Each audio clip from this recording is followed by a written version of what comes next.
Ahora sí, doctora. Ahora sí, Ahí está. Ahora sí. Bueno, ahí está. Por lo visto, cuando me da pantalla completa es que no. Bueno, ahí están entonces, ¿verdad? Yo no les veo a ustedes, pero eh, presiento que están ahí. Eh, Vamos a la fuente. Esta es la lección número 3, la lección tercera. Hoy vamos a tratar de dar la 3 y la 4.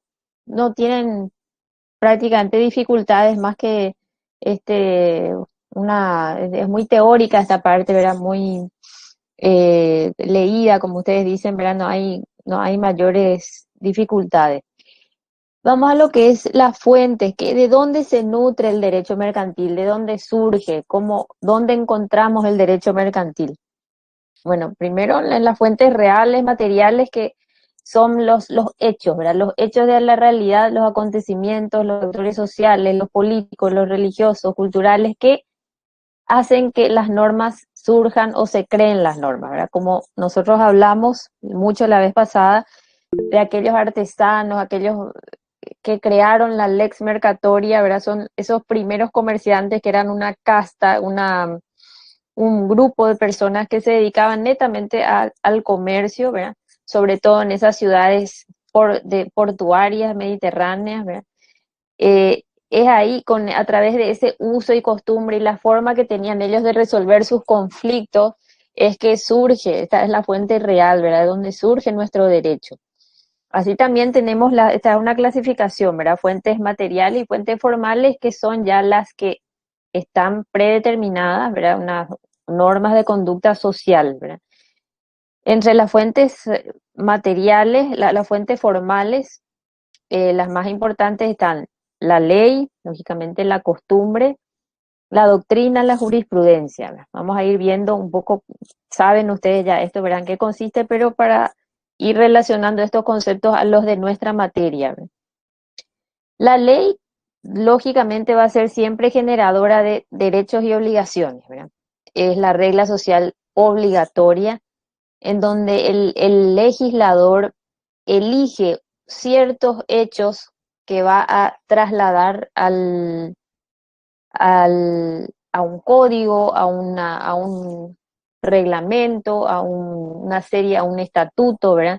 De hechos de la vida real que va a trasladar y a estos hechos le va a dar una consecuencia, ¿verdad? Que es la sanción, el derecho, la obligación que va a surgir de esta realidad, ¿verdad? Entonces es la regla social obligatoria.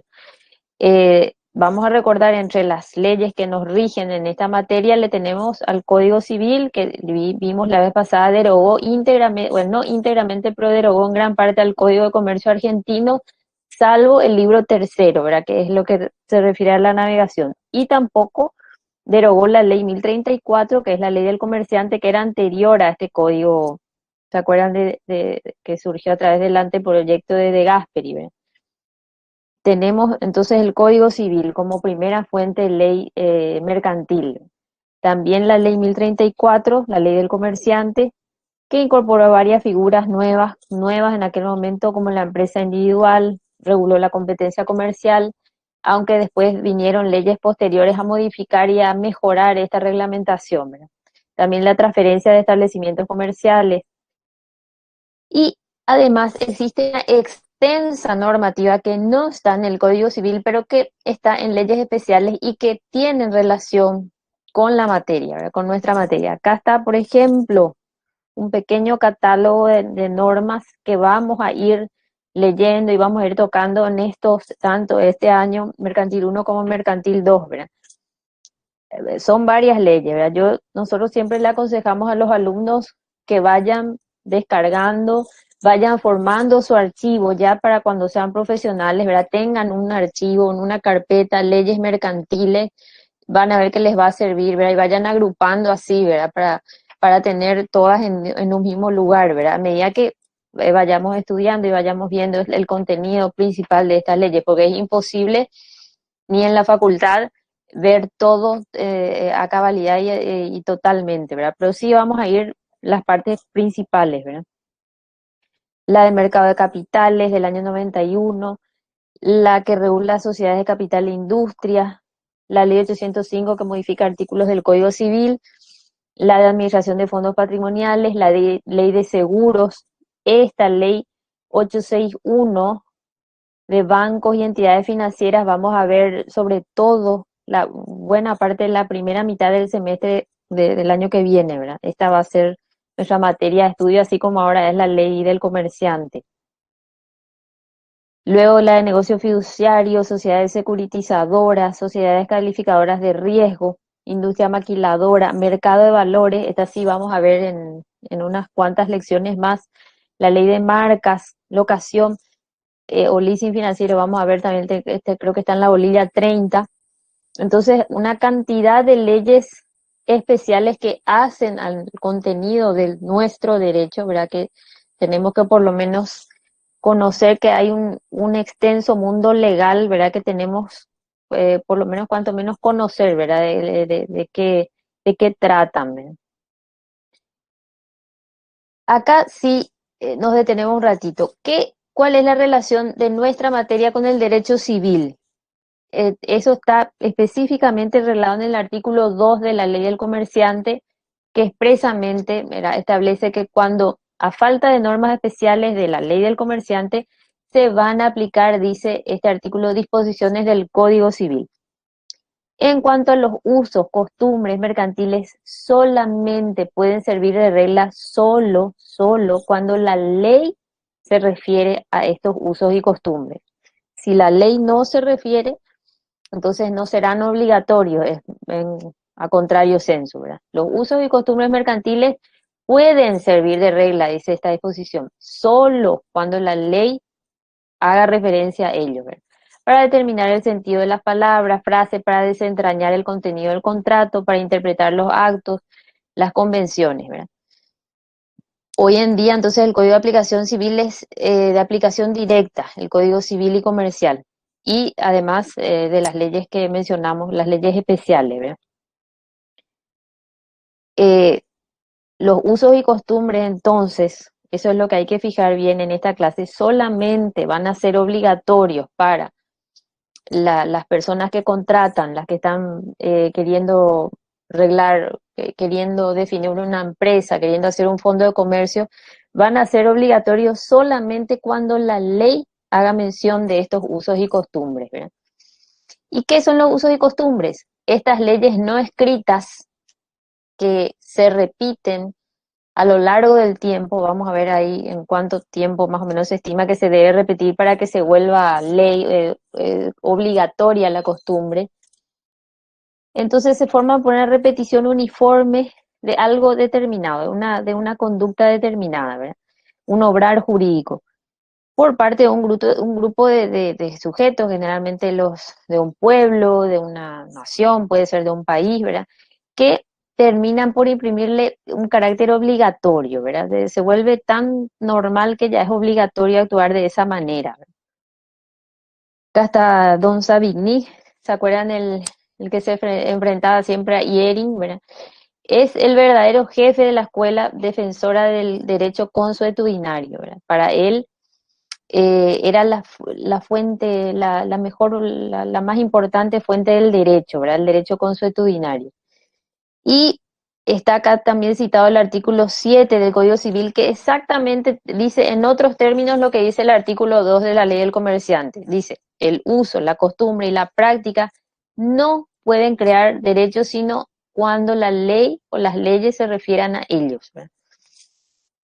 Entonces, vamos a ver un poco eh, si vemos los casos o los ejemplos, en qué casos estos usos y costumbres son obligatorios, ¿verdad? Por ejemplo, pueden servirnos para determinar el sentido de un contrato, ¿verdad? Acá tenemos este artículo, el 825, pero acá extraje algunos ejemplos de cuando la ley o el código se refiere a la costumbre, ¿verdad? Hay varios ejemplos. El artículo 699 dice, la forma de los contratos será juzgada entre presentes por las leyes o costumbres del lugar en que hubieran sido concluidos. Bien, ven ahí cómo el código nos remite a los usos y costumbres de ese lugar donde fue concluido el contrato. En el 825 dice, son obligaciones del locatario limitarse al uso y goce convenidos o presuntos, este es el inquilino, ¿verdad? Pagar el precio en los plazos convenidos y a falta de ajuste, ¿qué es lo que es el ajuste? El precio, si a falta de un precio que esté definido en el contrato, dice según la costumbre del lugar. Ahí otra vez esta disposición, la del 825 del CC del Código Civil, nos está remitiendo para cuando falte el precio dentro inserto en el contrato, dice según la costumbre del lugar. Ven cómo la misma ley se refiere a la costumbre. En estos casos, ahí sí el uso o la costumbre del lugar es obligatorio, porque la ley, este artículo se está remitiendo a ese uso o costumbre, ¿verdad? Entonces, acá hay varios ejemplos. El 768 dice, la venta sujeta a ensayo o prueba. A satisfacción del comprador se presume bajo condición suspensiva de que lo vendido fue de agrado personal de aquel. El plazo para aceptar no excederá de 90 días, una cosa más. Las reglas que anteceden son aplicables a la venta de las cosas que es costumbre gustar o probar antes de recibirlas, ¿verdad? Lógicamente no va a ser una cosa perecedera, ¿verdad? Porque eso de una vez no va a ser una botella de vino, porque eso no se va a poder devolver, ¿verdad? Va a ser algo que sea costumbre, ¿verdad? Gustar o probar antes de recibirla y que no se gaste, por así decir, ¿verdad? Este artículo 768 también entonces está remitiendo de alguna manera a la costumbre de esa zona o de ese lugar, porque no hay, como que deja abierta, ¿verdad? Deja abierta a la costumbre la posibilidad de determinar qué objetos pueden ser sujetos de esta disposición, ¿verdad? ¿Qué objetos pueden ser objeto de esta disposición? El 786, la misma cosa. Esta es la venta que vamos a dar, este contrato de compraventa documentaria o crédito documentario, vamos a darlo el año que viene. Una compraventa básicamente tiene que ver con la entrega, la contraentrega de documentos. Se vende y a cambio se reciben documentos que prueban la titularidad de esa mercadería, ¿verdad? Dice, habla de los documentos, ¿verdad? Los otros documentos establecidos por la ley, por el contrato y en su defecto por los usos. Ahí también está remitiendo a los usos de ese lugar. Y varios artículos del crédito documentario se refieren a los usos de costumbre. El 787 también. Salvo pacto o usos contrarios, el pago del precio y de los accesorios debe realizarse en el momento, en el lugar en que se verifica la entrega de los documentos. El 789, la misma cosa. Cuando el pago del precio deba verificarse por medio de un banco, el vendedor no podrá dirigirse contra el comprador, sino después del rechazo. Eh, Luego la presentación de los documentos en las formas establecidas por los usos. Otra vez, ¿verdad? Ahí está remitiendo a los usos. Así varias disposiciones, ¿verdad? La del corretaje, en el contrato de corretaje, dice el corredor tiene derecho a remuneración de cada una de las partes si el negocio se concluye por efecto de su intervención. La medida de la remuneración, dice, a falta de pacto, de tarifas o aranceles, será determinada por el juez según los usos. Ahí también el juez va a tener que investigar cuáles son los usos, o las partes le van a tener que decir cuáles son los usos de ese lugar, en su efecto dice la equidad. También en el contrato de anticipo bancario, y si ustedes ven acá hay varios artículos, la gestión de negocios, dice los gastos de entierro proporcionados a las condiciones del fallecido, acorde con los usos locales, podrán ser cobrados de las personas que hubiesen tenido obligación de prestar alimento. Todo estos son ejemplos de cuando la ley o el código, la ley que está insertada en el código, se refiere y hace que ese uso o esa costumbre en particular se vuelva obligatoria. Más artículos, ¿verdad? Acá ya un poco cansador, ¿verdad? Pues ya está el dibujito del gatito acá durmiendo. Eso es lo que hay que fijar, ¿verdad? Acá en estos casos el uso o costumbre va a ser obligatorio, pero solo porque la disposición legal se refirió a ello, ¿verdad? Es lo que dice el artículo que leímos del Código Civil y el artículo 2 de la Ley del Comerciante. La costumbre contra la ley sabemos que no existe, ¿verdad? El famoso desuetudo, lo que la ley, aquella ley por el no usarse nomás la ley, no hace que pierda su carácter de tal, ¿verdad? Hay que derogar la ley con otra ley nueva, o modificarla, ¿verdad? Pero la falta de uso de una ley no hace que esta ley sea anulada y sacada del sistema, ¿verdad? Entonces no es posible que la costumbre contra la ley derogue la ley. Eso es lo que tenemos que saber bien, ¿verdad? ¿Cuáles son los elementos de la costumbre en general, ¿verdad? Tiene un elemento objetivo y un elemento subjetivo. En el objetivo es la repetición, ¿verdad? La costumbre debe ser repetida, practicada en forma uniforme, constante por la mayor cantidad de gente posible, y dice, según los textos, de 10 a 40 años por lo menos tiene que mantenerse en el tiempo para ser de alguna manera, que la gente tenga conciencia de que las cosas se hacen así, ¿verdad? De alguna manera sea generalizada, ¿verdad? Entonces los requisitos son la generalidad, largo uso, notoriedad, ¿verdad? También el elemento subjetivo es el convencimiento, creencia, convicción de que tiene la fuerza obligatoria, ¿verdad? Y se hace al fin y al cabo voluntariamente. ¿Cuáles son los caracteres de la costumbre? Acá no tiene mucho que ver esto con el derecho mercantil, pero como yo les dije, me está ayudando mi hija a editar las láminas, ¿verdad? Entonces no encontró, acá veo, no encontró mejor cosa, así que habrá pensado costumbre, ya le puso acá el tereré, bueno. Pero estamos hablando más bien de comportamientos, ¿verdad? Entre comerciantes que hacen que esa forma de actuar, ¿verdad? Sea de alguna manera obligatoria, aunque no lo sea, ¿verdad? Porque hay un convencimiento de que siempre se hicieron así, ¿verdad? O que siempre se actuó de esa manera, ¿verdad? Entonces, la costumbre tiene que ser una norma no escrita, tiene que ser general, pública, conocida por todos, repetición prolongada, como dijimos, 10 a 40 años, y ser cumplida o acatada, ¿verdad? Voluntariamente por la mayor cantidad de gente de una comunidad, ¿verdad? ¿Cómo se clasifican estos usos o costumbres, verdad? ¿Para qué sirven? Tenemos los usos que nos ayudan a interpretar contratos, ¿verdad? Los usos interpretativos, porque hay ambigüedad, porque hay oscuridad, insuficiencia, contradicción o discordancia entre lo que se declara en el instrumento y la realidad, ¿verdad? En estos casos, los usos pueden ayudarnos a desentrañar ese sentido que le quisieron dar las partes al contrato, ¿verdad? Los usos técnicos, en cambio, regulan una conducta mercantil determinada en una región o un país. Son los llamados que vamos a ver en otras Mira, lecciones, los Incoterms, ¿verdad? Estas son, repelente. ¿Querés? este, ahí parece que se activó un micrófono. Son estas sílabas, ¿verdad? Van a ver que significan que tienen un significado específico a la hora de compraventa internacional, ¿verdad? Los que trabajan en la aduana, los que son despachantes de aduana van a lo mejor ya conocer, ¿verdad?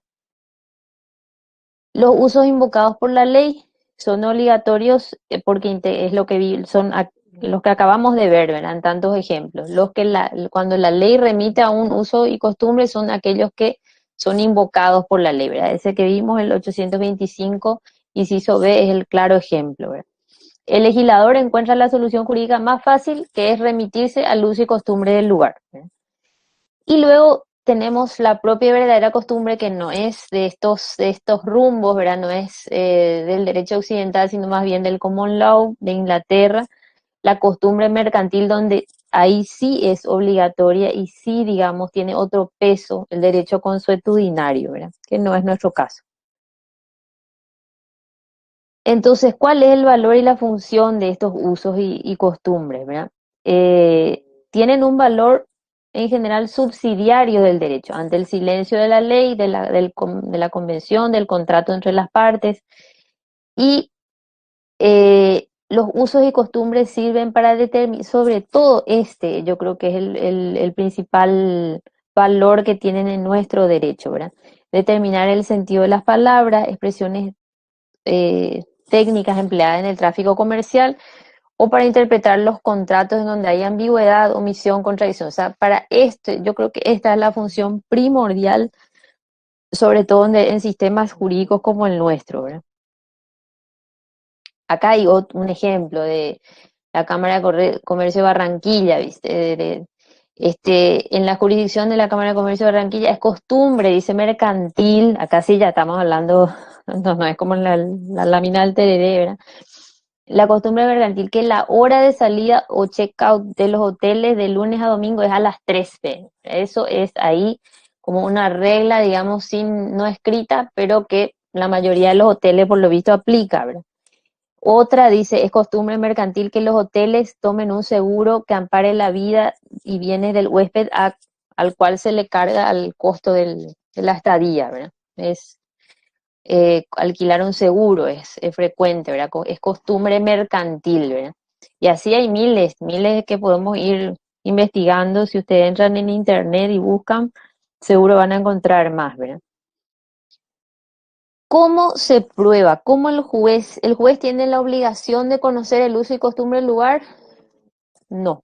En realidad, eso tiene que ser objeto de prueba y las partes son las que le tienen que acercar o mediante prueba de informes, prueba de repente documental, ¿verdad?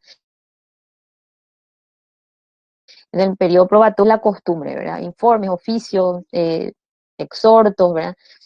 Entonces, el juez tiene la obligación de conocer la ley y el derecho, ¿verdad? Pero el uso y la costumbre tiene que probar sobre todo la parte que está alegando un hecho que desee probar, ¿verdad? Puede ser un pedido de informe a la Cámara de Comercio, a la bolsa, si se quiere probar el precio de algún bien, ¿verdad? Cuánto, en general, cuánto es el precio de un alquiler en esa zona, quizás con una revista de estas revistas así, donde están los costos, ¿verdad? De acuerdo a los barrios y de acuerdo a la cantidad de metros cuadrados, etcétera. ¿Cuáles son las otras fuentes del derecho mercantil? Ya hablamos de la ley, de los usos, de las costumbres. Vamos a hablar ahora de estas tres, ¿verdad? La jurisprudencia, la doctrina, la equidad. La jurisprudencia es tampoco es obligatoria, ¿verdad? Acá tampoco tenemos un sistema que haga que los fallos que dictan la Corte Suprema de Justicia son obligatorios para todos los jueces inferiores, o los fallos de las cámaras van a ser el sentido que ni siquiera puede servir como orientación, pero no jamás van a ser obligatorios, ¿verdad? Siempre decimos en el Poder Judicial, cada juez es un mundo y cada juez es un pequeño poder judicial en sí mismo, ¿verdad? Entonces, nadie él le puede obligar, salvo su leal saber y entender, ¿verdad?, a fallar de tal o cual manera, ¿verdad? Sí, seguramente la jurisprudencia le va a servir como un panorama para saber a qué lado, de qué lado, de qué lado puede pesar la balanza, ¿verdad? Pero va a ser orientadora, nunca obligatoria.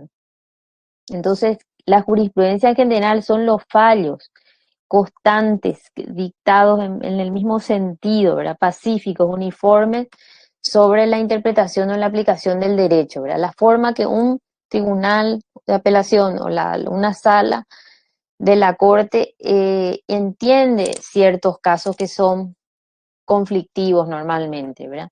Es la misma forma y es muy bueno es muy sano que los tribunales y jueces tengan una jurisprudencia pacífica, porque eso hace que los negocios jurídicos sean predecibles, ¿verdad? Uno ya sabe que si pasa A más B más C va a tener este resultado, ¿verdad? Entonces hace a la seguridad del sistema que los fallos o la situación, las mismas situaciones tengan el mismo tipo de resolución, ¿verdad? O el mismo tipo de solución jurídica, ¿verdad? No es vinculante ni es obligatoria, ¿verdad? Ahora, ¿cómo se cita? Si ustedes, por ejemplo, tienen un trabajo práctico, ustedes ya habrán visto, esto es metodología, me imagino. Si ustedes encuentran jurisprudencia y quieren citar, bueno, citan textualmente, ¿verdad? Y esta es la forma de citar, ¿verdad? dicen de qué tribunal es, de qué sala, si es capital, si es Encarnación, si es Ciudad del Este. Luego el número de acuerdo y sentencia generalmente es de tribunales de apelación, la fecha y el expediente, ¿verdad? Donde fue dictado ese fallo, ¿verdad? Esa es la forma, eso ya es algo práctico, ¿verdad? Más bien si van a tener trabajos. Yo les insisto esto porque como también estoy en técnica jurídica en el último semestre, la última materia que van a tener, van a rendir y ya van a ser abogados, los alumnos parece que desconocen cómo citar tanto la jurisprudencia como en la doctrina, ¿verdad?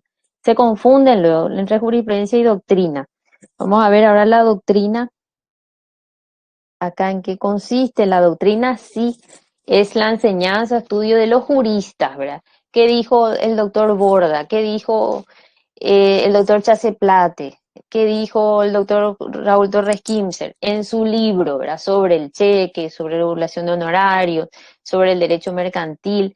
Ya son citas del libro, de autores, de estudiosos, de científicos del derecho, ¿verdad? Que tienen una opinión también formada sobre tal o cual tema, ¿verdad? Entonces es diferente.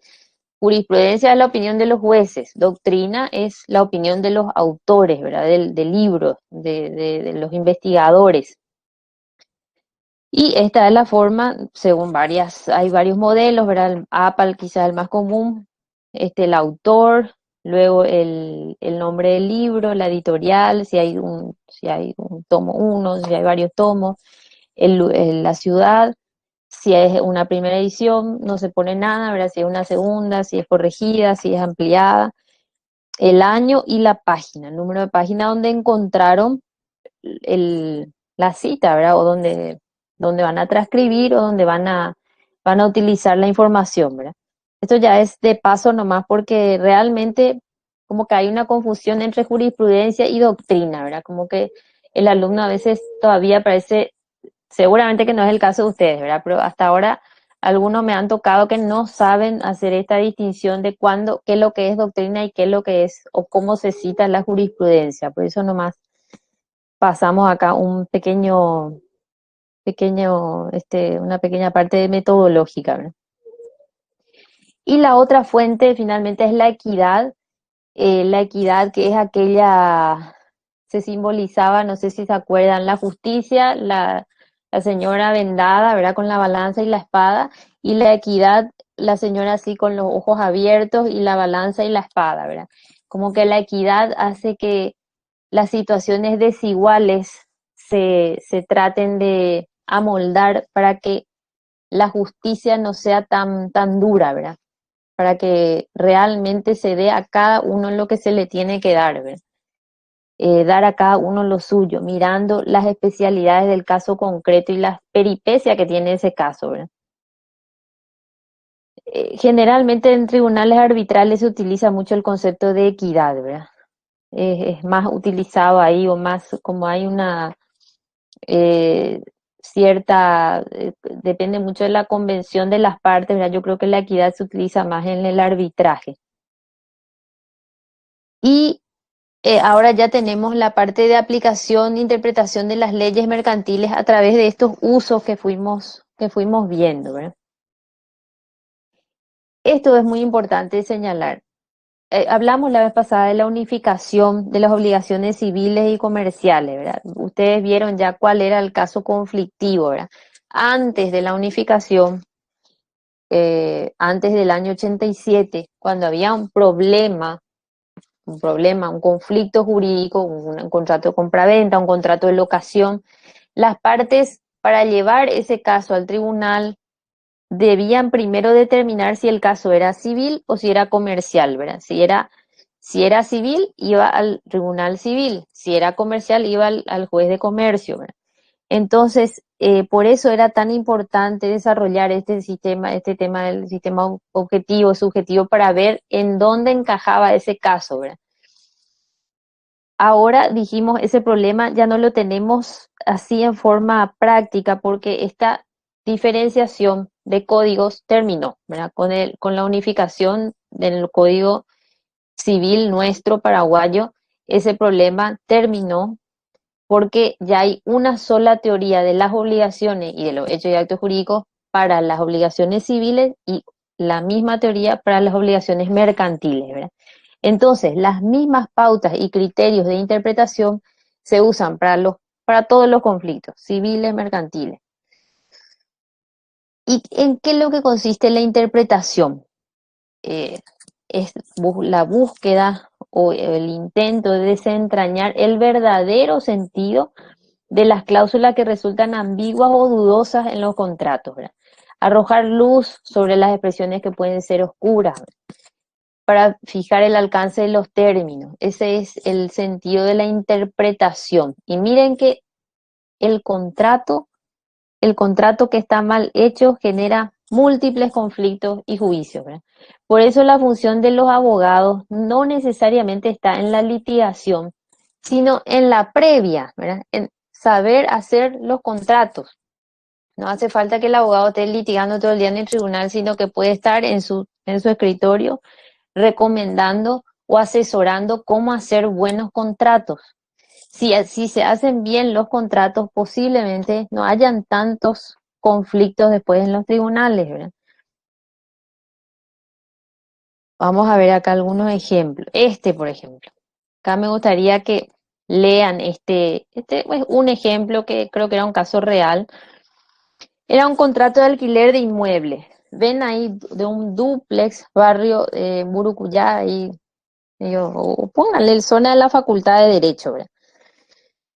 Decía la cláusula segunda, las partes de común acuerdo fijan el plazo de duración del presente contrato de alquiler en un año.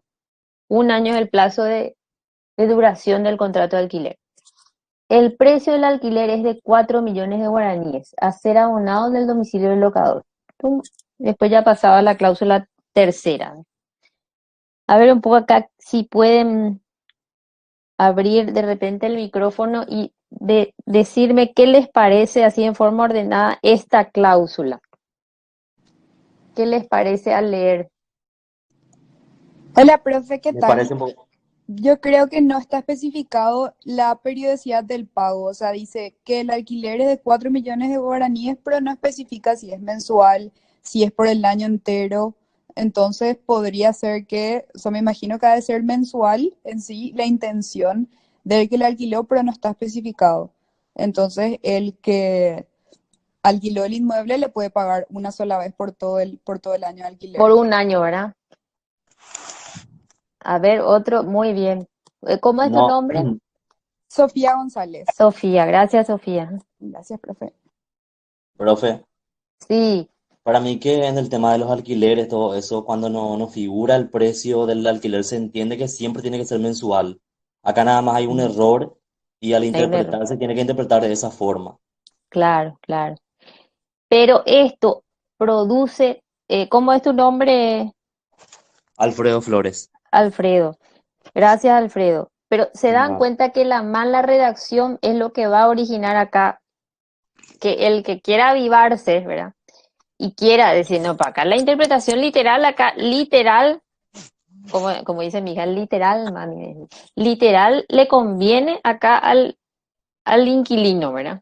O acá realmente pareciera, ¿verdad? Así, mirando a rajatabla, ¿verdad? Cómo está escrito el contrato, pareciera que él tiene que abonar 4 millones por un año. Por eso les puse acá el barrio, porque de repente 4 millones en un barrio que es muy marginal o muy alejado, a lo mejor hasta puede hacernos dudar más, ni aún, ¿verdad? No creo. Pero vamos a suponer que tenga otro monto, ¿verdad? 10 millones, 6 millones, pero en otro barrio, ¿verdad? Que no sea tan chuchi, ¿verdad? Como este barrio. Entonces, todo eso hay que sopesar y hay que ver cuando uno interpreta un contrato. Creo que llegó a ser un caso real, no con estos montos, ¿verdad? Pero es un problema que se da por la mala redacción o la redacción insuficiente de un contrato, tan simple como un contrato de alquiler, ¿verdad? Profe, Sí, buenas tardes, soy Erika. hola Una Erika. consulta, por si acaso no se tiene que especificar también si es IVA incluido o más IVA. todo, Sofía, ¿verdad? Erika. Erika, claro, claro. En general, cuando no se dice, acá lo del IVA se asume ya que es con el IVA, ¿verdad? Eso ya es por reglamentaciones de la Subsecretaría de Tributación, ¿verdad? El precio ya incluye el IVA, ¿verdad? Pero cuanto más claro sea el contrato para todas las partes es mejor, ¿verdad? Lo que abunda no daña, ¿verdad? No viene mal especificar si yo quiero que sea con el IVA, aunque ahora creo que ya no es el 10%, es el 5%, ¿verdad? Entonces sería el 4.200.000 con el IVA, o 4 millones más el IVA, ¿verdad? Se podría Cinco poner, por ciento es ahora, profe. es Profe, 5, ¿verdad? no, 5%. profesora, hay diferentes tasas para el alquiler. Hay 5% diferentes. es para vivienda y Para 10% departamentos, para sí. cualquier otro tipo de alquiler, Ah, sea, ok. por ejemplo, para oficinas, establecimientos, etcétera, Ujú, etcétera. ujú. Para Y locales comerciales es 10. locales comerciales, solamente Ajá, para vivienda 5%. El 5%. Bueno, resto todo 10%. con más razón. Inclusive Mire, para los... si en ¿Cómo? con más razón en este contrato debería decir el destino que va a tener el alquiler, ¿verdad? Que va a ser para Sí, vivienda, tiene que que va a decir. ser para Claro. negocio, ¿verdad? Que va a ser para, imagínense si yo alquilo mi casa y me ponen un nightclub ahí, ¿verdad? O un, qué sé yo, no sé, un local donde hacen bombas, no sé, algo que me puede destruir el techo, una cosa peligrosa, ¿verdad? En- Son situaciones que se todo. dan muchísimo también. Todo, miren, acá pues nosotros estamos muy acostumbrados, che, préstame por un modelo de contrato de alquiler, préstame tu modelo de cualquier cosa, ¿verdad? No, es mucho más fácil copiar, pegar que pensar, ¿verdad? No, a nosotros, como abogados, nos van a pagar para pensar, y como dice mi papá, que también es abogado, para pensar mal, hay que pensar mal, siempre ponerse del otro lado. ¿Qué va a decir? ¿Qué pasa si yo coloco esta frase, esta palabra, ¿verdad? Tienen que acostumbrarse a ser abogado del diablo, ¿verdad? Del otro lado. ¿Qué va a decir? Profe, Con qué me va a salir? Sí, Profe, lo que hace sí, profe, falta acá, Alfredo, profe, lo que hace Alfredo. falta acá es una ley que regule el tema de los alquileres, porque en países como Argentina, Brasil y casi en toda Latinoamérica tienen leyes, por ejemplo, de regulación de precios de alquileres. Ujú. Acá no tenemos, hace falta eso. Sí, podría profe, ser. Sí, Y profe, otra cosa, ahí no figura también en la garantía, también no está especificado. acuérdense que esta es una cláusula nomás, ¿verdad? Pero Sí, en realidad el ejemplo se dio no para estudiar la locación y el contrato de alquiler, sino para que vean cómo acá faltó mensual, ¿verdad? La palabra mensual. El precio de alquiler es de 4 millones de guaraníes mensuales, debería haber dicho, ¿verdad? Al olvidarse esa palabra, ¿verdad? El que redactó tan desacertadamente esta cláusula, uno se arriesga a múltiples cosas, ¿verdad? Que le pueden suceder o no suceder, depende de la voluntad de la contraparte, ¿verdad? Entonces, eh, esta sería lo que vimos recién, una interpretación literal, ¿verdad? Esto es anual, ¿verdad? Acá dice un año y acá dice 4 millones. Yo tengo que pagar en un año 4 millones, cosa que todos sabemos que por el lugar, por el uso y costumbre, ¿verdad? De esa zona, no puede ser jamás, ¿verdad? Un precio razonable ese, ¿verdad? Pero ¿para qué les estoy mostrando eso? Para ver los diferentes sistemas de interpretación que tenemos en el 300, en el 301, 715, que son reglas o ayuditas que nos da el Código Civil de cómo interpretar los contratos, ¿verdad? profe, y en la materia de contratos nos van a enseñar la redacción.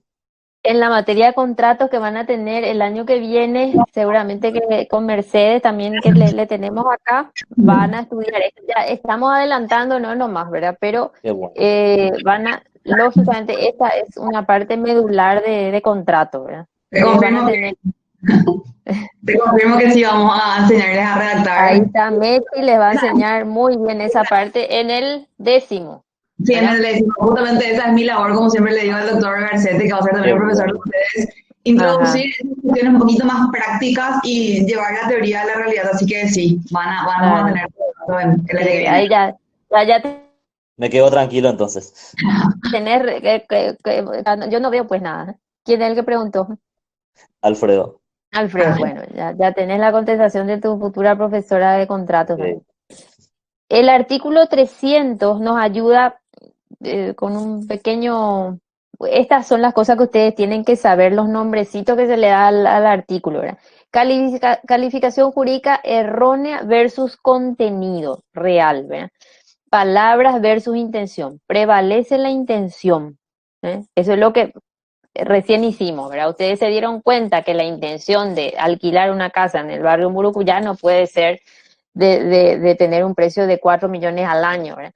Ustedes ahí inmediatamente utilizaron este artículo reciente, ¿verdad? Sin quizás conocer esta disposición, ustedes en forma práctica pudieron resolver, ¿verdad? ¿Por qué? Tiene que prevalecer la intención, no lo que literalmente está escrito, ¿verdad? Expresado. Entonces, si hay dificultad entre las palabras versus la intención, prevalece la intención que se refleja en el contrato. El propósito de las partes, ¿verdad? No encadenarlas, dice, a una expresión literal. El artículo 301 dice, los actos jurídicos producen el efecto declarado por las partes, el virtualmente comprendido y el que también le asigna la ley, ¿verdad? El artículo 715 refiere que las reglas formadas en los contratos son leyes para las partes. Este es el central, ¿verdad? El artículo fundamental, de aquí parte todo. Las reglas establecidas en los contratos son leyes para las partes y tienen que ser cumplidas de buena fe. Obligan a lo que está expresado y a todo lo que está virtualmente comprendido, ¿verdad? La buena fe, dijimos la vez pasada, es una para la parte civil, es una para la parte mercantil. No pueden haber dos tipos de buena fe, ¿verdad? Por eso este 715 es yo creo que uno de los más importantes del todo el código, ¿verdad? No solamente de todo, sobre este artículo descansan muchas otras reglamentaciones, ¿verdad? La intención común de las partes, el 708. Al interpretarse el contrato se deberán indagar cuál fue la intención común de las partes y no limitarse al sentido literal, un poco lo que dijimos en el 300, ¿verdad? Para determinar la intención común hay que apreciar el comportamiento total, aún el posterior al contrato, ¿verdad? Mechi, acá ayúdame si tenés algún ejemplo con esto que te gusta. Sí, que yo no me quiero adelantar tanto porque tengo casos concretos de jurisprudencia, bueno. de cómo interpretar esto. Claro, esto es un poco para que vayan teniendo alguna idea, ¿verdad? El 709, las cláusulas se interpretan unas por medio de las otras, atribuyendo al todo el contexto, ¿verdad? No sacando fuera de contexto y eso somos especialistas los abogados para sacar de contexto, no solamente en los contratos, sino con la pareja. Uno, eso que vos dijiste, le sacás de contexto, ya le pone nombre, apellido, ¿verdad? Y justo esa frase que dijo, ¿verdad? Se saca el contexto donde se dijo, ¿verdad? Y ya nos fuimos a la vez, ¿verdad? Entonces, siempre hay que interpretar el contrato en su extensión, ¿verdad? Atribuyendo a las cosas que son dudosas el contexto en general, ¿verdad? No pueden interpretarse aisladamente las cláusulas, ¿verdad? El 710 nos dice, por generales que fueran las expresiones, el contrato solo comprende los objetos sobre los que las partes se han propuesto contratar, ¿verdad? Son todas reglas de interpretación de los contratos. El 711, un caso como ejemplo no excluye a los demás, ¿verdad? Cuando en un contrato se hubiera hecho referencia a un caso para explicar algo, ¿verdad? No se va a presumir excluido los casos no expresados, ¿verdad? Perdón, acá. A los que, de acuerdo con la razón, pueden extenderse dicho pacto, ¿verdad? Un caso como ejemplo no excluye los demás. Me acuerdo el caso bueno, este no es un contrato, ¿verdad? Pero decía una reglamentación al subir a un ómnibus, a un transporte prohibido, subir con perros, ¿verdad? Decía.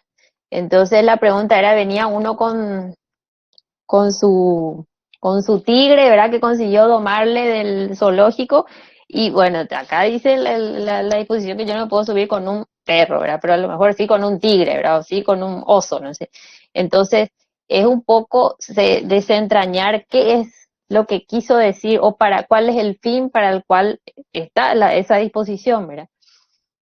Eh, este artículo 712 es sumamente importante. Entre la nulidad y la validez del contrato, en caso de duda, siempre debe estarse por la efectividad, o sea, porque ese contrato siga teniendo validez, porque siga viviendo, ¿verdad?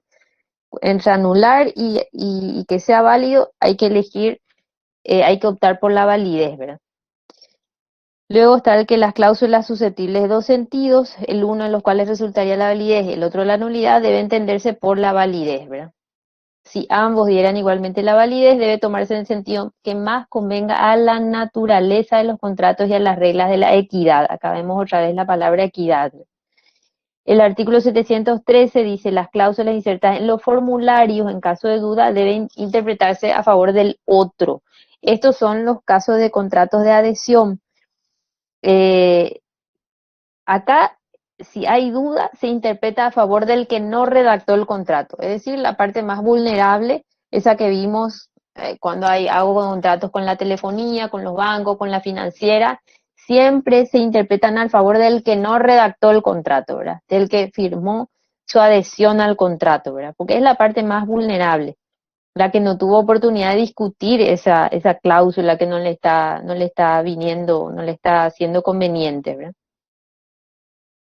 El 714 es finalmente la cláusula de cierre, ¿verdad? El favor de Vitoria y la buena fe. Si a pesar de todo lo anterior, de aplicar todas las normas anteriores, no se puede desentrañar el contenido del contrato, tiene que entenderse siempre por el sentido menos gravoso para el obligado si es a título gratuito y el sentido en que se armonicen las pretensiones o lo que sea más equitativo si es oneroso. Esta es la cláusula, digamos, final, ya cuando no anda ni uno, ni dos, ni tres, llegamos a esta, ¿verdad? Al favor de Vittorio. El contrato debe ser siempre interpretado con buena fe, con la creencia de que la declaración de voluntad va a surtir los efectos usuales, ¿verdad? Es un deber de lealtad de los actos y la regla de oro en la interpretación. Finalmente, la buena fe es la que debe campear, ¿verdad? Y la que debe ser predominante tanto al momento de contratar como de leer el contrato, ¿verdad? Yo creo que esa es la regla final, ¿verdad? Estos son algunos tips que tenemos en el código y que ustedes deben saber por lo menos qué pasa si hay contradicción entre la palabra y la intención. Bueno, ustedes tienen que saber qué es la intención, ¿verdad?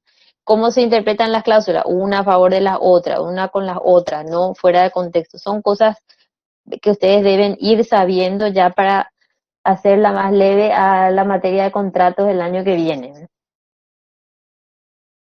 Acá ya vamos no sé si hay preguntas hasta acá.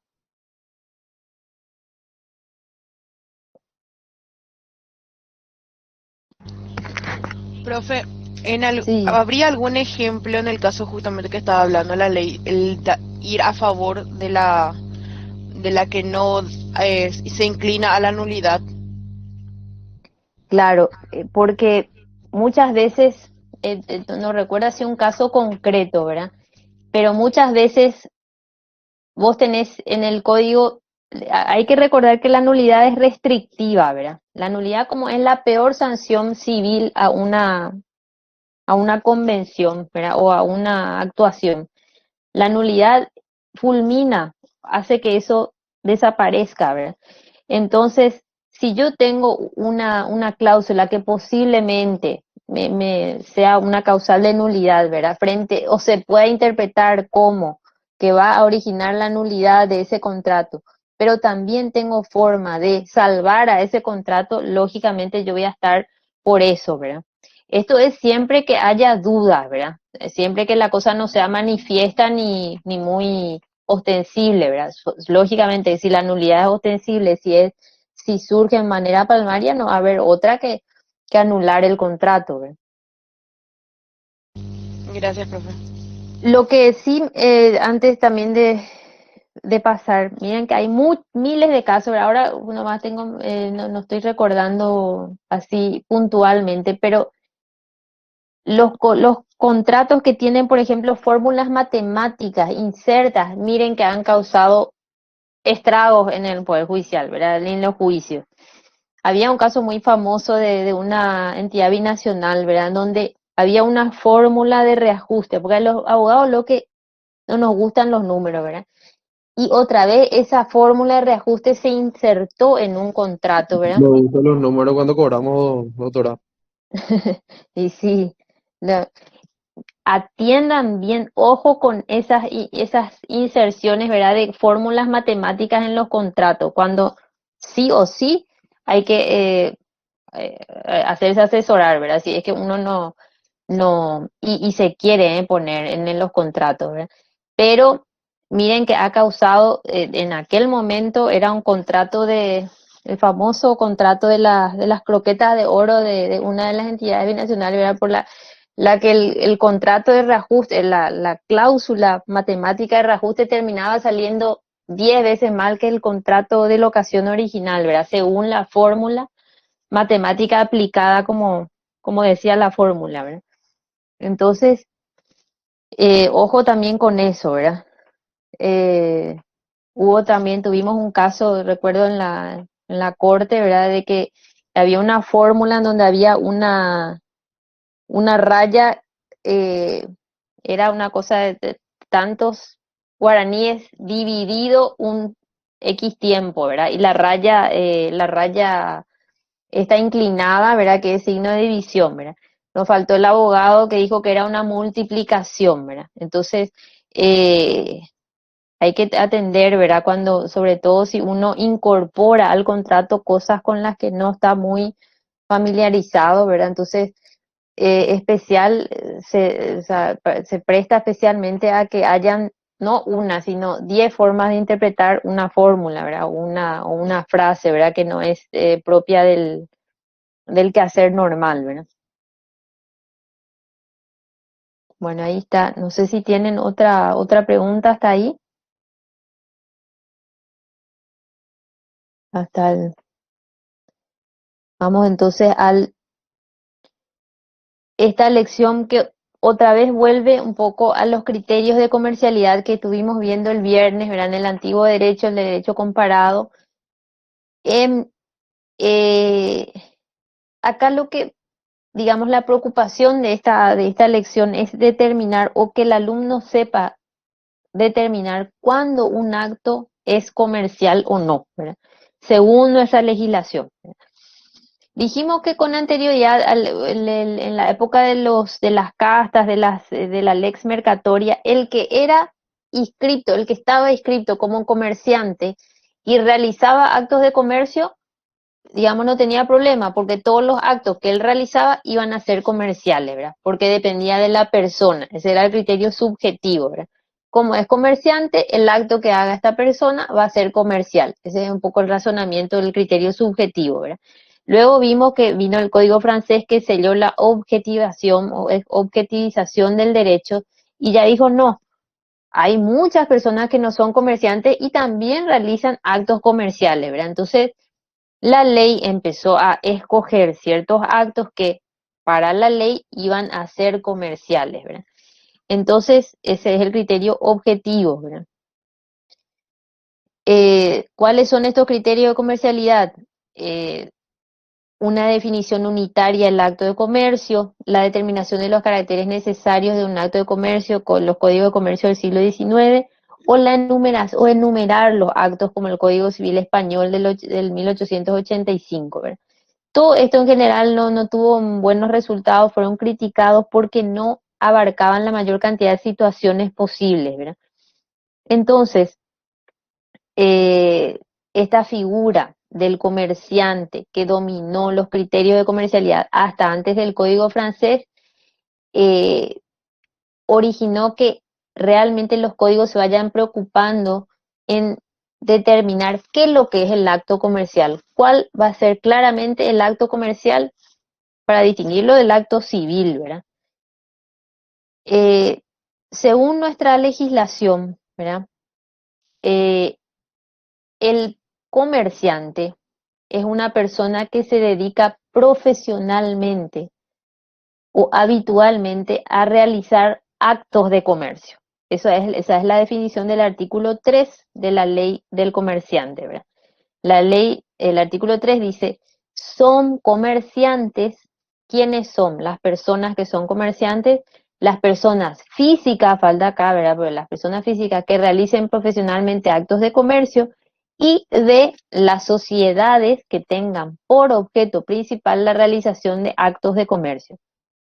Entonces, la ley del comerciante tiene un enfoque de profesionalidad, de habitualidad, ¿verdad? El que realiza profesionalmente y en forma habitual los actos de comercio es comerciante para las personas físicas. Y las sociedades, por otra parte, personas jurídicas que tienen por objeto principal realizar actos de comercio, son comerciantes. Entonces, para la ley hay dos tipos de comerciantes, la persona física y la persona jurídica. La persona física que realiza habitualmente o profesionalmente actos de comercio y las sociedades que tienen por objeto realizar actos de comercio. Pero entonces, esta definición nos obliga a saber qué es lo que es el acto de comercio, cuál es lo que es el acto de comercio según la ley. Y esto está en el famoso artículo, acá quiero llegar, 71 de la ley del comerciante. Tenemos que saber, para saber esta definición, tenemos que necesariamente saber qué actos son de comercio, ¿verdad? Acá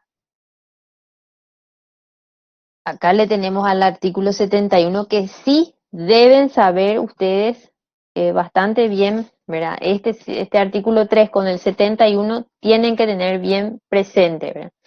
Son actos de comercio, dice nuestro artículo 71. De este no se olviden, por favor. El primero, toda adquisición a título oneroso de una cosa, mueble o inmueble, o de derechos sobre ella, o de derechos intelectuales, para lucrar con su enajenación, en el mismo estado en que adquirió o después de transformarle, ¿verdad? Y B, este artículo está relacionado con el A, la transmisión o la transferencia que se refiere al artículo anterior, ¿verdad? Entonces, que yo compre nomás del supermercado, me voy y compro un producto, si voy a ser consumidor final, no va a ser un acto comercial. Pero si yo me voy al mercado, soy mayorista, ¿verdad? Y compro un lote de leche en polvo, o leche nido, o leche en sachet, ¿verdad? Y traigo a mi despensa particular, ¿verdad? Del barrio, y vendo, ahí sí voy a estar realizando un acto de comercio, porque compré a menor precio, a precio de distribuidor, a precio de mayorista, para venir a vender y lucrar con esa diferencia.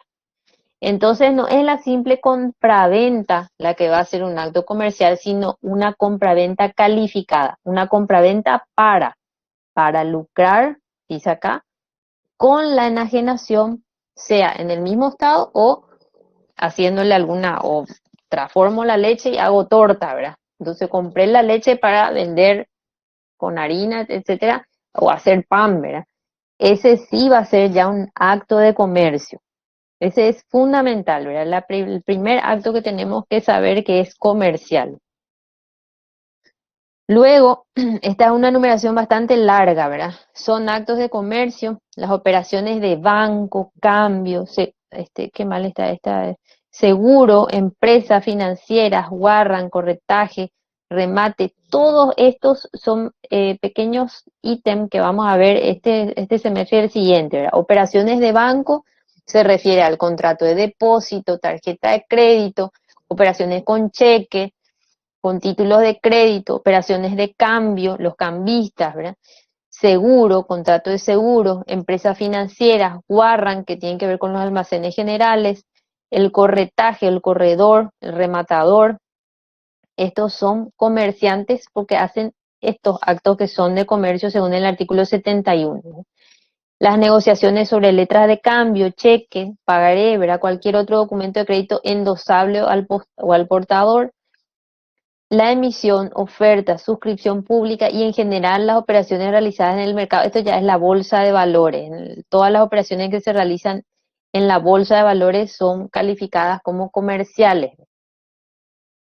la actividad de distribuir bienes y servicios, las comisiones, mandatos comerciales, depósitos, el transporte de personas o cosas realizado en forma habitual, la adquisición o enajenación de un establecimiento mercantil o fondo de comercio, que le van a ver también después en la bolilla 10, creo que está.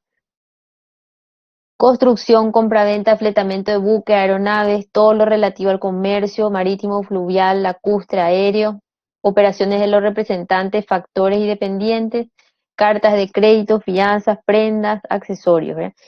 Y dice este artículo, el último, el inciso, los demás actos especialmente legislados. Lo que quiere decir que esta enumeración que estuvimos viendo en el artículo 71 no es cerrada, ¿verdad? Deja abierta, no es números clausus, ¿verdad? Deja abierta a que se vayan incorporando a este artículo 71 otros actos de comercio como los del leasing, lo del fideicomiso, que están en otras leyes que son especiales, ¿verdad? Esta es la numeración que sí o sí debemos manejar. Por favor, tengan en cuenta la del artículo 71. ¿Por qué? Profe, Sí, ¿esto estaba de la misma forma en el Código Civil? no. Esto Mm, está diferente. Qué ya. bueno que me pregunta. Está en otro artículo, creo que es el 931. Acá no tengo mi código, pero Ujú, está la siguiente clase, les digo, eh, ya. no está. Esto está en la ley del comerciante. Este es el artículo 71 de la ley del comerciante, que es esta ley, ¿verdad? Ujú. Que esto está bien. Y en el Código Civil está en la parte que legisla sobre sociedades simples. Ahí A dice, sociedades simples. será simple la sociedad que no haga ninguna de estas actividades que son comerciales. Y también tiene una numeración parecida, pero que no es, la del 71 es más extensa. Ya. Gracias, profe. Cuando se habla de sociedades, es la única parte del código que más o menos refiere a actos de comercio, ¿eh? También estamos en la ley del comerciante, no estamos todavía en el Código Civil. Sí. También la ley del comerciante dice o legisla sobre el acto aislado de comercio. Dice, es el que puede realizarlo un no comerciante, que por alguna razón lleva a cabo un acto específicamente calificado en la ley como acto de comercio. Soy yo que firmo un cheque o endoso una letra de cambio. Yo que no soy comerciante puedo realizar un acto aislado de comercio, ¿verdad? Y la disposición lo que refiere es que los que realicen accidentalmente actos de comercio que no son considerados comerciantes quedan, sin embargo, sujetos en cuanto a las consecuencias de estos actos a la legislación comercial.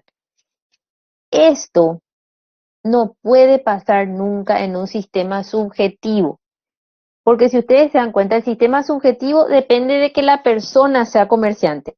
Si la persona es comerciante, está escrita en el registro público de comercio como comerciante, todo lo que esta persona hace, digamos, porque es comerciante, va a ser comercial, ¿verdad?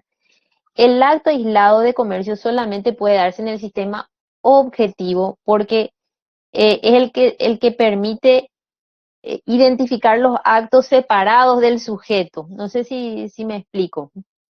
El acto vive, digamos, fue seleccionado por el legislador y el legislador dijo, esto y esto es acto de comercio. Porque yo digo, ¿verdad? Porque dice la ley acto de comercio. Entonces, un Juan Pérez que no sea comerciante, como Pierina Osuna, que hoy, mañana, en 12, una letra de cambio, un cheque, va a realizar un acto aislado de comercio porque eh, nos dice este artículo, ¿verdad? Accidentalmente un no comerciante puede realizar actos de comercio. No sé si se entiende el concepto, ¿verdad? O sea, y también quedan sujetos en cuanto a las consecuencias de ese acto a la legislación comercial, ¿verdad? Solamente para ese acto. ¿Cuál sería un ejemplo de esto, profe? Lo que les digo, endosar un cheque, Mm, endosar un pagaré, hacer circular, ¿verdad? Por eso está mal. Fíjense, cuando por ejemplo dicen los jueces tienen prohibido realizar actos de comercio, dicen en algunos legisladores, escuché por ahí, ¿verdad? ¿Cómo? Entonces no se puede subir a un ómnibus, ¿verdad? Ahí ya está participando en un contrato de transporte, que sí va a ser la otra parte de un contrato de transporte, ¿verdad? El acto de comercio lo puede realizar cualquiera, aún sin ser comerciante. Lo que no puede ser el juez es comerciante en el sentido de hacer esta actividad en forma habitual y que sea, digamos, que lo haga como profesión, ¿verdad? Porque cualquiera de nosotros puede realizar actos de comercio en forma aislada. Basta realizar alguna de las actividades que vimos acá en el 71, cualquiera de estas, ¿verdad? Cualquiera puede hacerlo en forma aislada sin ser comerciante. Para más acá nos deja abierto otra vez a que hayan más actos de comercio que no solamente estén en el 71, ¿verdad? Ese es el concepto de acto aislado de comercio. Entonces, eso se da solamente en el sistema objetivo, ¿verdad? El acto de comercio es tal porque el legislador, entre una serie de actos, dijo, este y este, yo elijo que sean actos comerciales, ¿verdad? Así nomás, ¿verdad? Se hizo una lista, una serie de ítems donde el legislador califica como acto comercial esos actos, ¿verdad? Esto es un aporte del Código Civil francés, como dijimos la vez pasada, que objetivó el acto, le sacó de afuera de la persona del comerciante. No sé si me explico. Los actos de comercio tienen muchas formas de clasificarse, ¿verdad? Según haya una intención especulativa del sujeto, según que la persona física aparezca o no como la principal, según que la persona sea o no comerciante, ¿verdad? Pero lo que importa en el sistema objetivo, ¿verdad? Es que cualquiera de estos criterios puede determinar que el acto sea o no comercial, ¿verdad? Ahora, es lo que vimos, ¿verdad? La enumeración del artículo es meramente enunciativa, no es taxativa, ¿verdad? Porque dice que van a ser actos de comercio los demás actos especialmente legislados, ¿verdad? ¿Cuáles son los actos unilateralmente comerciales? Es el acto comercial que es comercial para una sola de las partes. Por ejemplo, un comerciante que hace una compraventa de un inmueble, verá con intención de volver a vender. La persona que le está vendiendo no es comerciante, ¿verdad? Vamos a suponer que yo venda mi casa que tuve de 50 años, le venda a una inmobiliaria. ¿Quién ahí les parece que va a ser la parte que es comerciante? La inmobiliaria.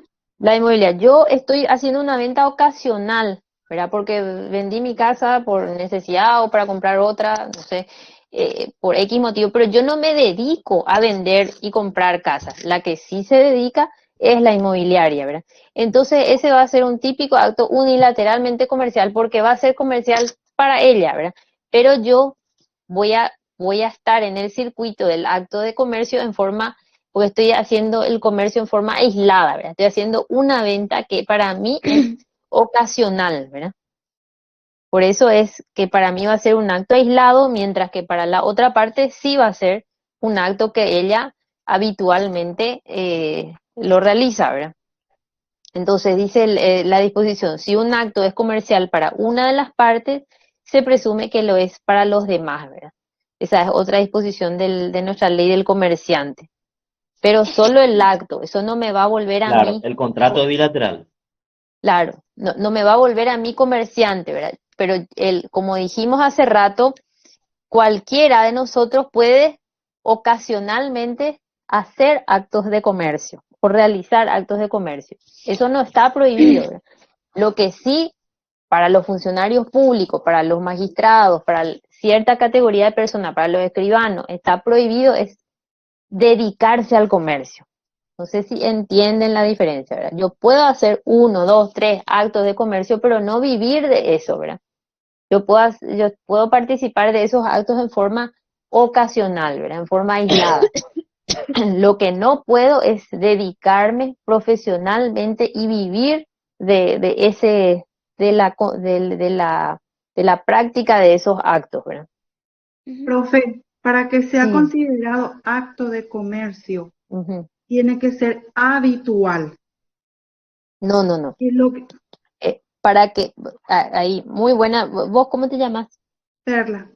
Perla. Muy buena tu pregunta, Perla. Mira, para que sea acto de comercio no hace falta que sea habitual. Ujú. Lo que sí nos da la habitualidad es el carácter de comerciante. Ok. Para que sea acto de comercio, basta que esté en uno de estos, que caiga dentro de uno de estos actos. Compraventa, fletamento, cartas de Solamente el crédito, acto, o fianza. sea, sería la definición del acto. Esto, Perla, es el acto de comercio en sentido objetivo, Ujú, porque la ley está diciendo que la compraventa, el fletamento, las operaciones de los factores, los dependientes, es comercial. Yo ya no le ujú, puedo ir a discutir a nadie si la ley me dice. ujú. La ley no hace falta hacer uno o dos o tres, no hace falta que se haga en forma habitual o no para que sea acto de comercio. Ahora, vamos acá a la definición de comerciante. Acá dice el artículo 3. ¿Quiénes van a ser comerciantes? Las Ujú. personas que realizan profesionalmente, esto se entiende, y vamos a aplicar mejor en otra, la 5 creo que es, profesionalmente es habitualmente, Sí, o que uno viva de, o que sí. tenga como principal o Ujú. buena parte del tiempo, ¿verdad? Realizando actos de comercio, ¿verdad? Y que lucre con eso, ¿verdad? Sí, Entonces, para que sea le dé la calidad de comerciante, ahí sí se requiere la habitualidad. perfecto. Gracias. No para ser, como dijimos hace rato, yo puedo, sin ser comerciante y sin ser habitual, puedo realizar estos actos de comercio en forma aislada y voy a estar sujeto a la legislación mercantil en cuanto a las consecuencias de ese acto, ¿ya? Eso tiene que quedar bien claro, ¿verdad? No sé si hay ahí hasta ahí otra pregunta para ir ya al último tema de la clase, que es el tema de la empresa. Acá vamos a lo que es la empresa, ¿verdad? La empresa en el derecho mercantil es el motor de la economía, ¿verdad? La empresa es lo que mueve la economía de un país. La empresa en cualquier manifestación jurídica que tenga, ¿verdad? Tiene elementos humanos, materiales, inmateriales, ¿verdad?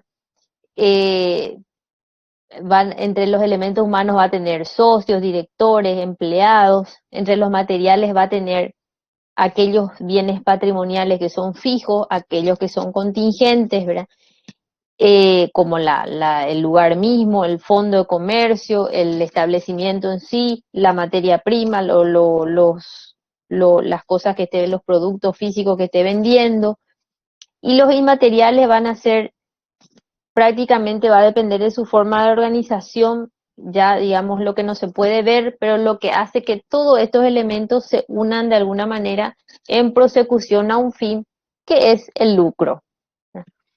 Acá no hay, no nos sirve a nosotros la fundación, la sociedad que digamos tiene sin fines de lucro, ¿verdad? Acá en derecho mercantil nos interesa aquella unidad productiva que está buscando lucrar, ¿verdad? Lícitamente, pero está buscando obtener ganancias, ¿verdad?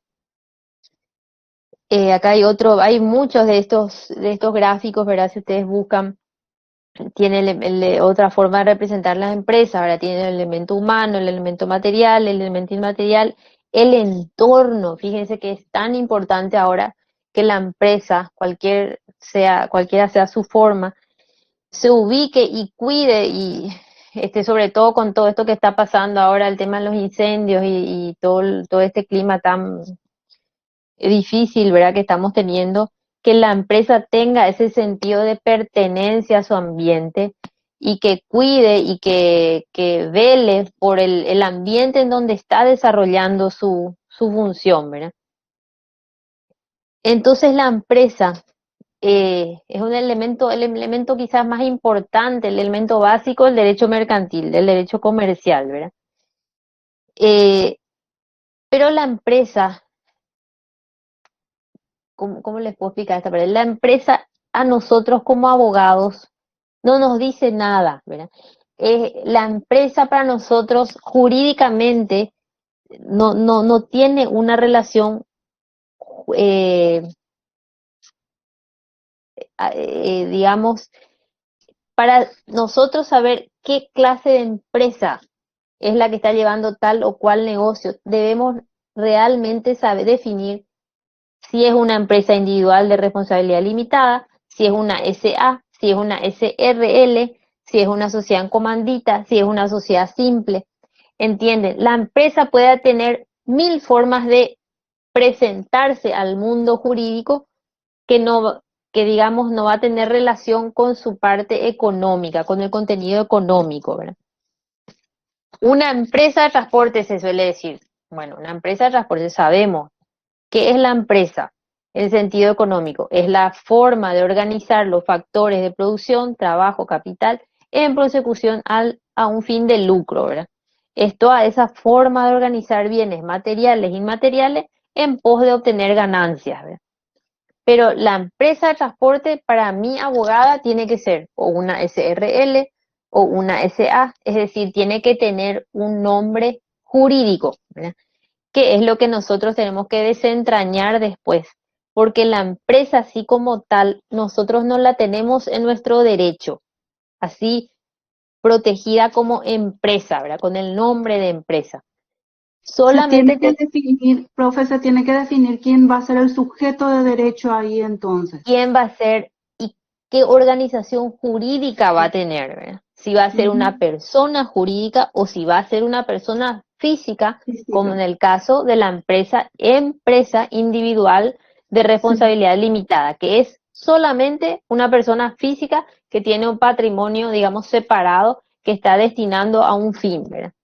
Entonces, Pero a el eso le concepto... tenés que sumar también las unipersonales, que no son empresas de responsabilidad limitada.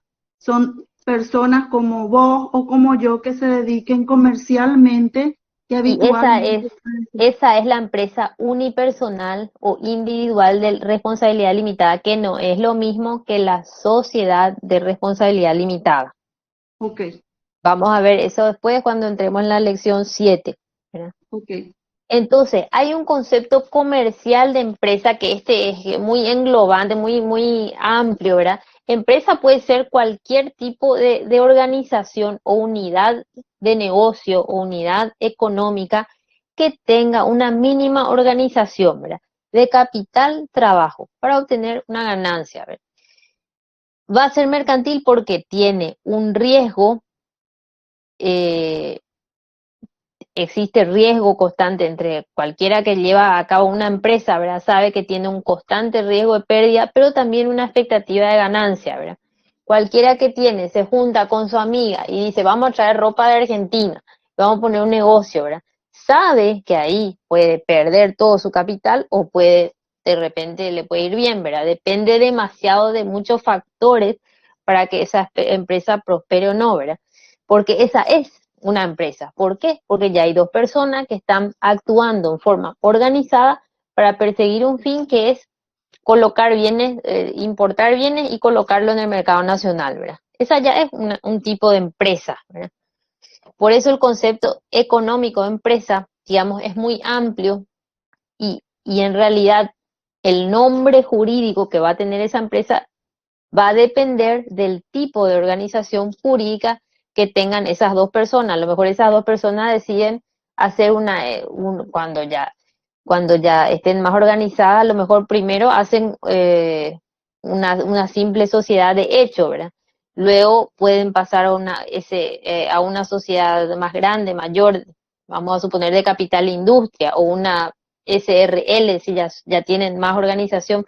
Va a depender mucho de cómo estos factores vayan interactuando y cómo también vaya creciendo este nivel de responsabilidad y de ese funcionamiento de capital, ¿verdad?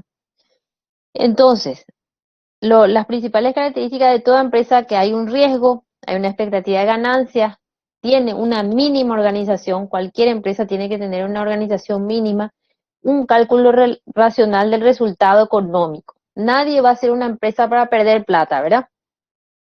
contrario, todos si vamos a hacer una empresa con alguien, es emprendedor, se dice, ¿verdad? Porque está buscando ganar dinero, ¿verdad? No para otra cosa. Entonces, finalmente, este es un concepto económico, ¿verdad? Es la organización funcional, activa de medios aptas para producir o intercambiar bienes y no debe confundirse con las entidades jurídicas o las personas físicas que la han creado o que son sus propietarios, ¿verdad? Entonces, una cosa es el concepto económico de la empresa y otra, la organización jurídica que tiene esa empresa, ¿verdad? También, dependiendo de la magnitud de la empresa, esta empresa puede ser influenciada o puede también influir en la sociedad, ¿verdad? Puede ser intervenida o reglada por el Estado en todas sus facetas, ¿verdad? De la tributaria, de la laboral, desde lo penal, ¿verdad? El Estado siempre va a estar, de acuerdo a su política, va a estar interviniendo en la empresa y también esta empresa va a influir en su entorno, ¿verdad? En mayor o menor medida. Eh, este es el concepto jurídico, ¿verdad? La ley del comerciante no habla de la empresa en sí, de la empresa, sino, ni tampoco el Código Civil, no se refiere en ningún lado por eso el concepto empresa es más bien económico que jurídico, ¿verdad? Sí encontramos categorías legales como la empresa individual de responsabilidad limitada, que es la unipersonal, ¿verdad? Que es la sociedad, no es la sociedad, es la empresa de una. Luego encontramos atisbos o referencias a la actividad empresarial, pero no, la empresa no la vamos a tener en el código ni en la ley del comerciante, ¿verdad? Salvo con esta denominación de empresa individual de responsabilidad limitada, ¿verdad? Hace rato me preguntaron, este era el artículo, si quieren leer el 1013 del Código Civil, es el que establece los actos, no sé quién me preguntó si era Alfredo o uno de los muchachos, los actos de comercio que están determinados en el Código Civil. Este tiene relación con el 71 de la Ley del Comerciante, si quieren también anotar, ¿verdad? El artículo 1013 del Código Civil. Ok, Y profe. sí, ¿verdad? Ahí el 1013 es el artículo. 1013.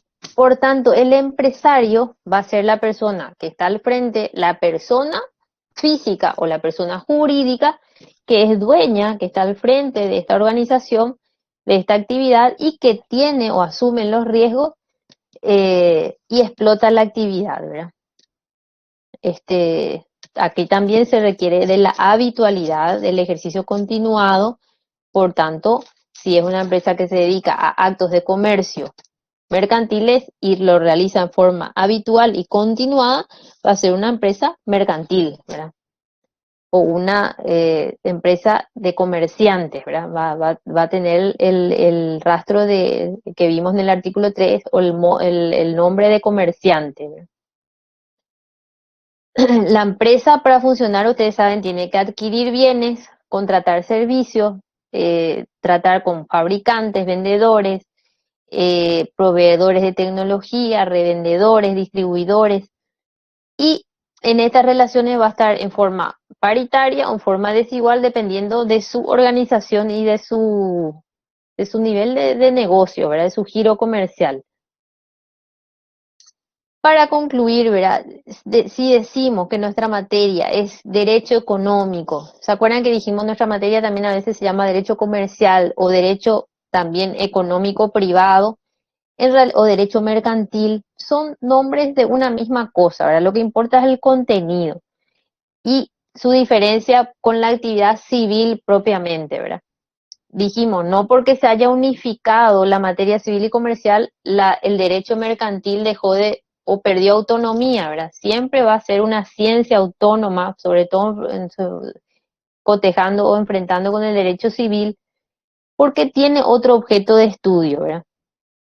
Y otra cosa que también les quiero señalar, que el artículo 112 de la ley del comerciante se refiere al fondo de comercio que vamos a ver después en la venta de establecimientos mercantiles, que en realidad lo que hace es citar qué elementos tiene el fondo de comercio, ¿verdad? El fondo de comercio es el negocio o lo que quieran llamarlo también empresa mercantil, una unión de elementos que son materiales e inmateriales, y eso es el concepto más cercano a empresa que tenemos en el 112 de la ley del comerciante, ¿verdad? Pero tampoco le llega a llamar la ley del comerciante empresa, sino fondo de comercio, ¿verdad?